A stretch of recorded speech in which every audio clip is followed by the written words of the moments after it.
আসসালামু আলাইকুম ওয়া রাহমাতুল্লাহি ওয়া বারাকাতুহু। বিসমিল্লাহ, আসসালাতু ওয়াসসালামু আলা রাসূলিল্লাহ। আমার প্রিয় দর্শকবৃন্দ, আজকে আমরা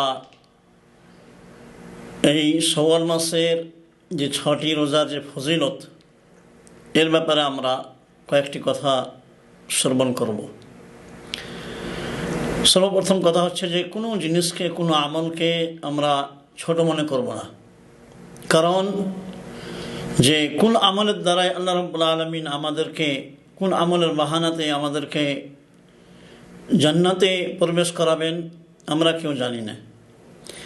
যেহেতু আমাদের একজন মুমিন এবং মুসলমান হিসাবে এটা উচিত হবে যে আমরা যখনই সুযোগ পাব, যখনই আমরা সময় পাব, তখনই আমরা নেক আমল, ভালো আমল করাকে, সেটাকে আমরা প্রাধান্য দিব, তা থেকে আমরা পিছিয়ে থাকব না।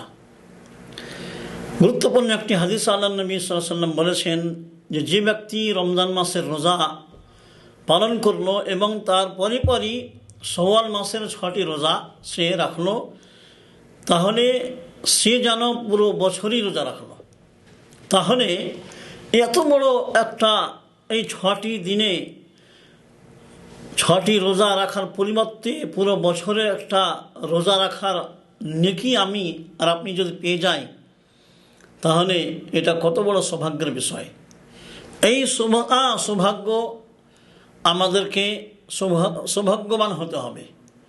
কারণ যে দুনিয়াতে আমি আপনি সময় পেয়েছি যে আমল করার, এই আমল করার সুযোগ আর আমাদের থাকবে না।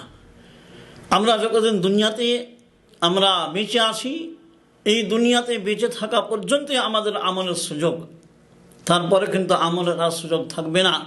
তাহলে আমরা এই এত বড় বড় ফজিলতের দিনগুলো আমরা যে পাচ্ছি, আল্লাহ রাব্বুল আলামিন দিয়েছেন কেন? এই জন্যই যে আমরা যাতে আমরা জান্নাতি হতে পারি, যাতে আমরা এই দুনিয়াতে এই আমলগুলো করে আল্লাহ রাব্বুল আলামিন যে সুসংবাদ দিয়েছেন তার অধিকারী আমরা হতে পারি। তাহলে পরে আসুন, এই এত গুরুত্বপূর্ণ আমরা যে 1 বছর, পুরো বছর রোজা রাখার যে ফজিলত, এটা আমরা যদি পেতে পারি, তাহলে আমাদের জন্য কত বড় ভাগ্যের বিষয়।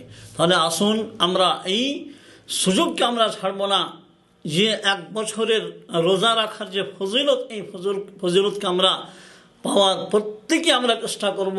আল্লাহ রাব্বুল আলামিন আমাদের সকলকে এর তৌফিক দান করেন। আমিন। সাল্লাল্লাহু আলা নবিয়িনা মুহাম্মদ ওয়া আলা আলিহি ওয়া সাহবিহি আজমাইন।